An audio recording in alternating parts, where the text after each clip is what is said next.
Following the assassination of JFK, cinema got decidedly more paranoid. We got films about hidden corporate assassination plots, organizations that murder politicians and scapegoat lone gunmen, rogue intelligence factions that kill citizens to protect elite interests. I could go on. The JFK assassination blew the cultural imagination wide open. Official narratives could no longer be uncritically trusted, and the boundaries of what people were willing to consider possible expanded dramatically. In the absence of transparency, the public had to rely on their imagination to fill in the gaps, and Hollywood was there to indulge their appetite for speculation. Well, the Epstein files have just exploded the cultural imagination all over again. The difference is, these days, we don't have to wait for Hollywood to feed our imagination, because a generation of enterprising content creators have already got the ball rolling, and then some. While the web is full of responsible and sober-minded sleuthing about the millions of files recently dumped on the public, there's also a lot of opportunistic content cynically made to captivate and provoke, if not outright disinform. This video is about that content. We may have evidence that he took her and replaced her with this woman. Fake emails spread like wildfire suggesting Epstein planned World War III and created Bitcoin. Somebody took the time to AI generate images of the president with non-existent victims. A deepfake of Ghislaine Maxwell walking free in Canada circulated as genuine, and truly Olympic levels of jumping to conclusions abound. I hate how much of this content I've been rage baited into watching. It's like a gold rush of online engagement. Algorithm's gonna algorithm, I guess. But during that time, I noticed that these speculations had a particular quality to them. They seemed cinematic. We tend to think of the relationship between cinema and reality as one-directional, that art reflects life, but it's also the other way around. Cinema expands our cultural vocabulary of evil and hidden power. Then, when a disturbing, shadowy, real-world event emerges that upsets our understanding of what's possible, we use that vocabulary to make sense of it. In the case of the Epstein files, horror tropes seem to have become the language through which this new frontier of madness and evil is being imagined. And this cross-contamination between cinema and reality has a name, and it can help explain this bizarre world of fake Epstein content. It's called the Exorcist effect. Let's dive in. Since it's almost impossible to escape this content, I try to spend more of my phone time gaming, and might as well make a little cash while I'm doing it, and that's exactly what this video sponsor Free Cash enables me to do. Free Cash is a loyalty reward app where you can earn real rewards just by playing games, testing apps, and doing quick online tasks. When you open the app, you'll see a list of different offers. Each one shows what you need to do and how much you can earn. Some games reward you for reaching certain levels, while others pay you just for trying them out. Quick tip, allow for app tracking when you start the app so it knows the progress you're making toward your rewards. I usually go for the game offers, so here's one I'm currently working on. After I downloaded the game, I simply start playing and completing the tasks listed in the offer. I take the metro to work, so it's primo time to make some money while gaming. As I play, the rewards start adding up on my free cash balance, and cashing out is really straightforward. You can withdraw to PayPal, choose gift cards, or use other options like Stake. See, here's the money in my PayPal account. Plus, Free Cash is trusted by thousands, currently boasting a 4.7 rating on Trustpilot with more than 270,000 reviews. So, download Free Cash using my link in the description or scan the QR code on screen. New users also get a $5 bonus just for signing up. Also, there's a referral code inside the app, so if someone registers through your link, you get some extra cash. And now, back to the show. But before I continue, a quick disclaimer. Because Epstein's crimes are so heinous and the truth so obviously buried, it often feels like any doubt towards claims about him amounts to bad faith alignment with the system that protected him, or worse, defense of his character. It is not my position that we should passively accept the official narrative, nor is it that we shouldn't try to independently make sense of the evidence.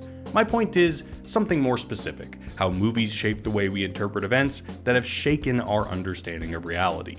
That's it. Let's dive in for real this time. The Exorcist effect is a theory developed by Eric Harrelson and Joseph Laycock in their excellent book of the same name. It describes a process by which, quote, films serve as models for what is possible, those models become frameworks for interpreting experiences, and narratives about those experiences become fodder for subsequent films. It's basically a feedback loop in which real events inspire movies, movies shape the way people interpret real events, and then those interpretations lead to new real events that inspire more movies, and on and on. In the case of The Exorcist, it went like this. First, the book and film were inspired by a real exorcism of a 14-year-old boy in 1949. Second, the movie hit theaters and became a sociological phenomenon. Before the film, the Catholic Church had largely dismissed exorcisms as a relic of the Middle Ages, but the movie thrust them back into our cultural vocabulary, and all of a sudden, demands for IRL exorcisms skyrocketed. Third, that cultural vocabulary creates new events. In Germany, a young woman, Annalisa Michel, was suffering from epilepsy and psychosis, but because she lived in a post-exorcist world, underwent 67 exorcisms and died of malnutrition in 1976. Fourth, this new event brought about by our new cultural vocabulary becomes another movie that creates new cultural vocabulary. The case of Michelle, an event motivated by The Exorcist, became the basis of the 2005 movie The Exorcism of Emily Rose, and the cycle goes on and on. What we're currently experiencing with the Epstein files is stage 2 of the Exorcist effect, the stage in which cinematic language shapes how we interpret real-world events. Take, for example, the widely circulated report that on the day he was indicted, Epstein ordered large quantities of sulfuric acid. And then right after he's indicted, he orders how many gallons? 6 55-gallon containers full of sulfuric acid. Jesus Christ. Fact checkers, however, have pointed out that sulfuric acid is commonly used in desalination and water maintenance systems, particularly appropriate for a private island reliant on independent water infrastructure like Little St. James. The containers were likely used for routine maintenance of a desalination plant on the island, which Rogan and guests have wrestled with. Water maintenance systems dating back to 2013, implying possible routine use of sulfuric. Possible is a weird word. Rogan remains skeptical, and considering the insanity of the case, that's perhaps justified. My point is that this, or that they use that sulfuric acid to boil bodies, is prominent in our cultural vocabulary because of things like this. Therefore, it seems to me that our best course of action would be chemical disincorporation. Breaking Bad, one of the most impactful television shows in decades, regularly featured acid as a method of destroying evidence, aka bodies. And while Breaking Bad isn't a horror film, we can say dissolving bodies in acid is a horror trope. Even outside of Breaking Bad, acid destroying bodies is embedded in the broader horror thriller vocabulary as a symbol of calculated, hidden brutality. So he filled the vat with acid and threw her in. When faced with something that stretches the sense of what evil and power looks like, we look to the things that have done the same to make sense of it. Or take, for example, the claim that Epstein and his network were engaged in acts of cannibalism. The internet is saturated with reels like this.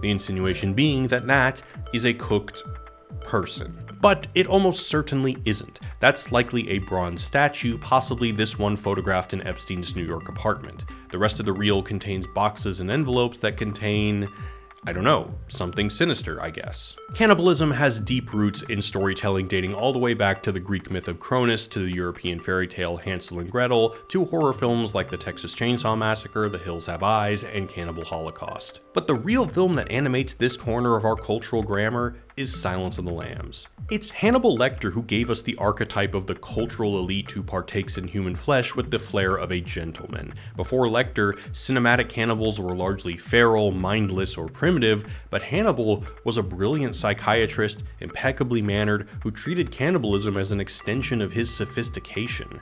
Hannibal became a key lens through which we now conceive of a certain kind of elite depravity, one where sophistication actually enables this kind of horrendous moral transgression. It's also worth noting the 2022 horror film Fresh, which is really quite good. It follows a serial dater who lures women to an exotic getaway, drugs them, and then harvests their flesh to sell to wealthy clients around the world. The premise, human meat packaged and delivered to elites, is exactly what is being insinuated.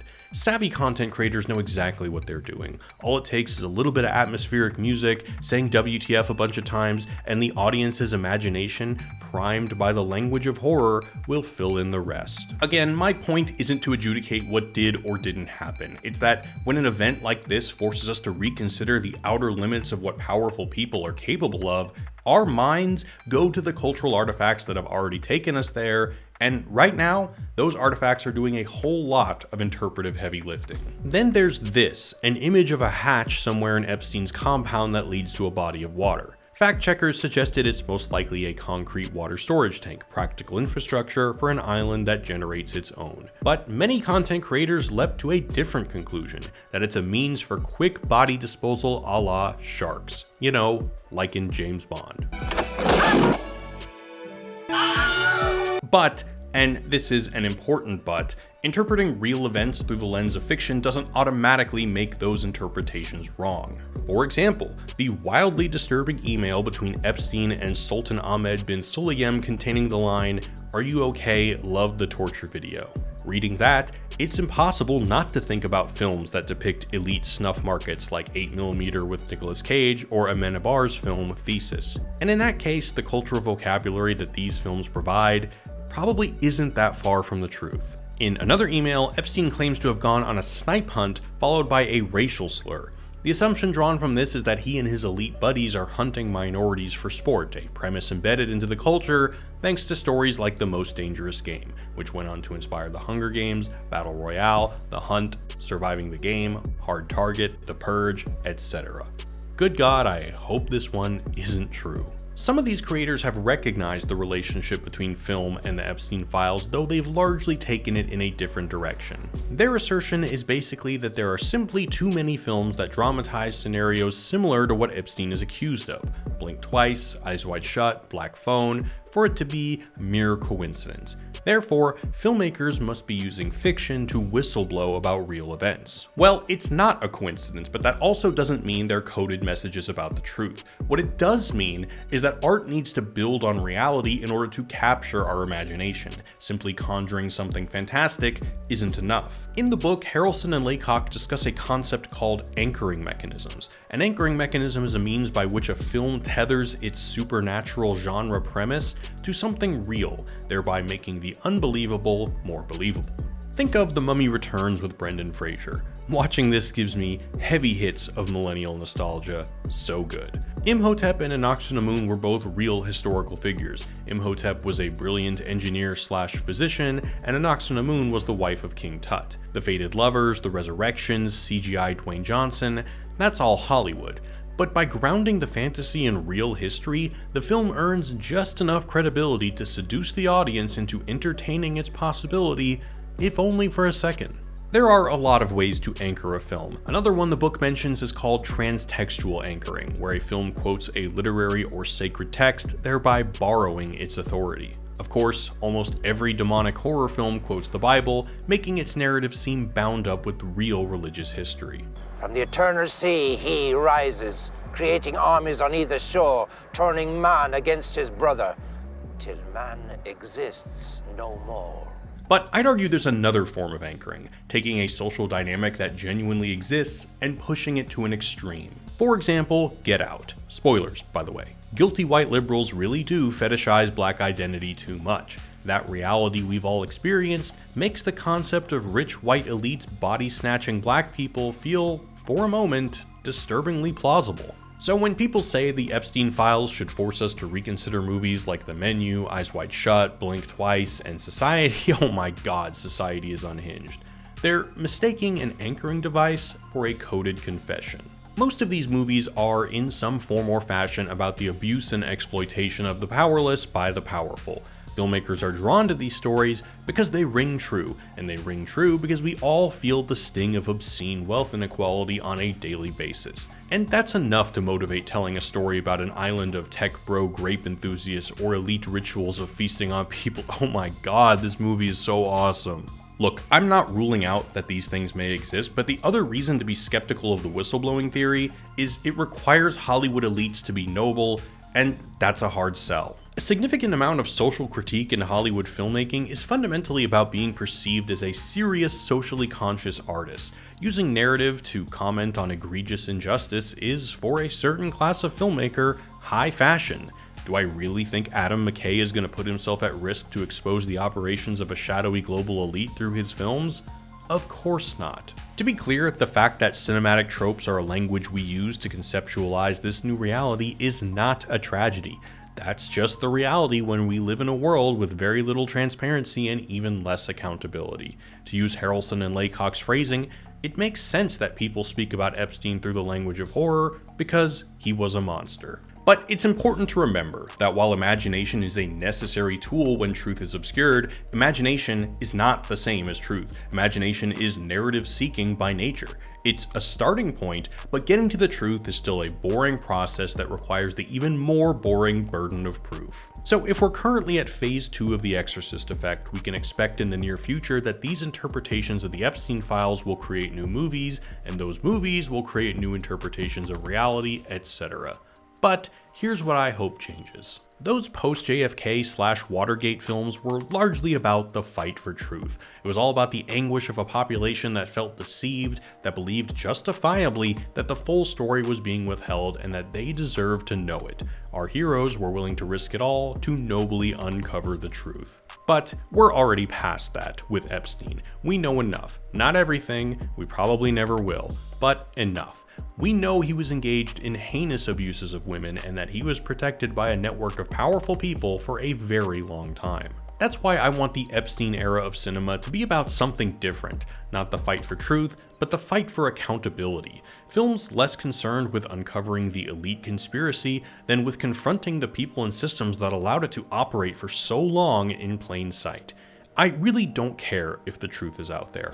I want somebody to wheel out Charles Bronson. Because if the Exorcist effect tells us anything, it's that the stories we tell shape the questions we ask. And if that's true, then maybe the right films at the right moment can shape not just how we interpret new events, but what we decide to do about them. Hey, y'all, thanks for watching. Don't forget to download free cash by using my link in the description or by scanning the QR code on screen. New users get a $5 bonus just for signing up, so give it a try. Also, be sure to subscribe to the channel because my next video is on Pulp Fiction. Happy spring, and I'll catch you next time. Peace.